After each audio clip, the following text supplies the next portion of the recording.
আশা করি সবাই খুব ভালো আছেন।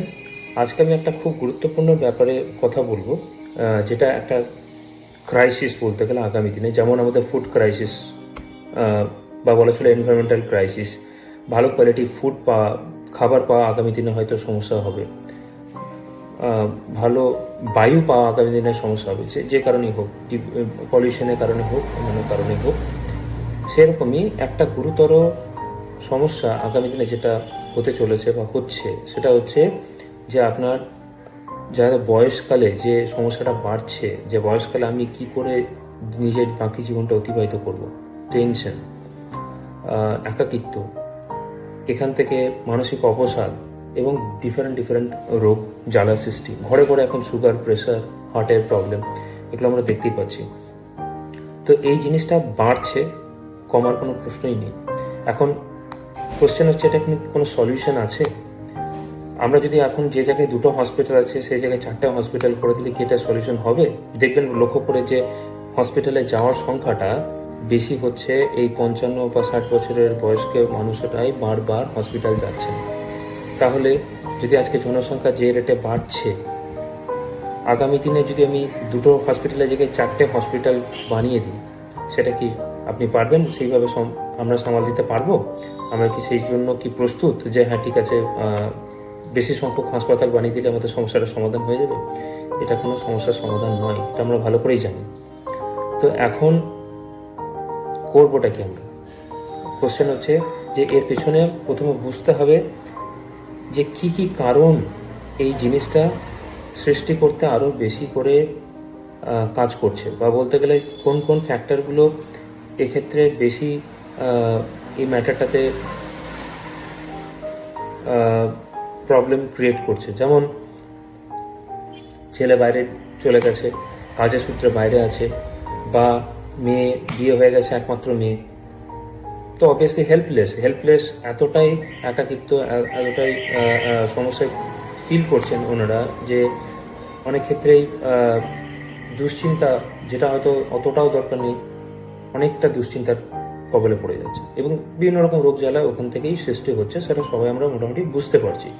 এখন সমস্যাটার সমাধান যদি আমরা না ভাবি, এই সিচুয়েশনে দাঁড়িয়ে যদি আমরা না ভাবি, আগামী দিনে এটা ইনএভিটেবলি কোনোভাবে আটকানো যাবে না, এটা একটা বড় ক্রাইসিসের দিকে যাচ্ছে।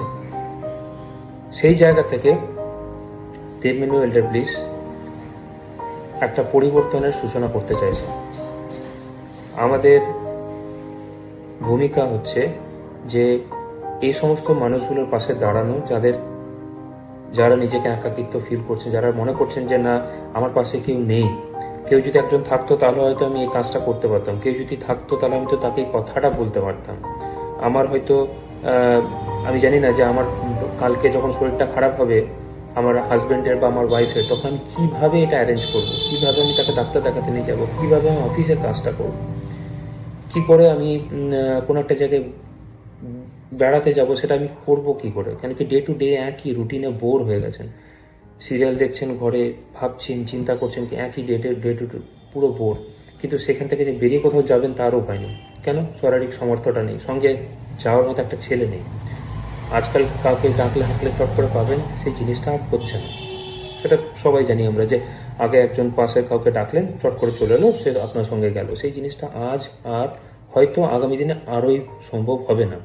মেট্রো সিটিতে আমি কথা বলছি না, ইভেন আমাদের মফস্বল এলাকা, যেগুলোতে আমাদের ছোট ছোট শহর, গ্রামাঞ্চল এরিয়া, সেখানেও একই রকম সমস্যা হচ্ছে, সেটা আমরা প্রত্যেকেই বুঝতে পারছি। এখন কোশ্চেন হচ্ছে যে আমরা এই জিনিসটা নিয়ে যদি সরকার, প্রত্যেকটা মানুষ, পাবলিক যদি এটা সচেতন না হয়, তাহলে এটা একটা ভয়ঙ্কর দিক আমাদের জন্য ওয়েট করছে।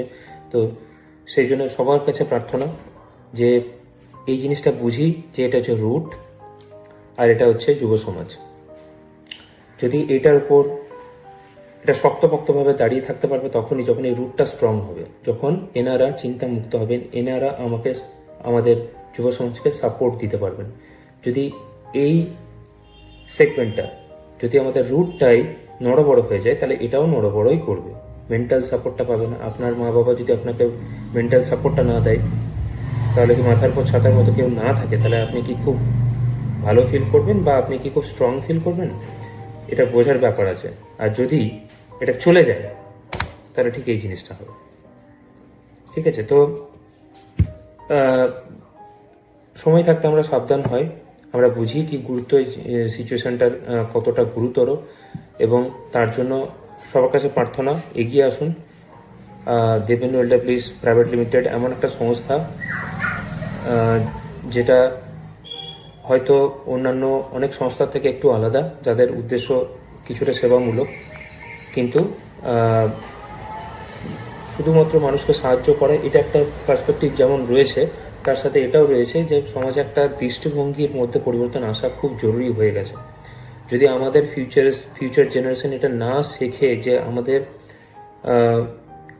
বয়স্কদের যে মানুষদের গুরুত্বটা কি, তাদেরকে কিভাবে ট্রিট করা উচিত, তাহলে কিন্তু আগামী দিনে বৃদ্ধাশ্রম, হাজারখানা বৃদ্ধাশ্রম, যে জায়গায় একটা বৃদ্ধাশ্রম আছে সেখানে হাজারখানা বৃদ্ধাশ্রম বানিয়ে দিলেও আপনি সেই ক্রাইসিসটাকে রুখতে পারবেন না। তো আমাদের পাশে দাঁড়ান, যত রকমভাবে হেল্প করতে পারেন, যেভাবে হেল্প করতে পারেন, এই উদ্দেশ্য এবং এই জাগরণে আপনার সাধ্যমতো হেল্প করুন, সেটা জানিয়ে আমি শেষ করব। অসংখ্য ধন্যবাদ, পাশে থাকবেন।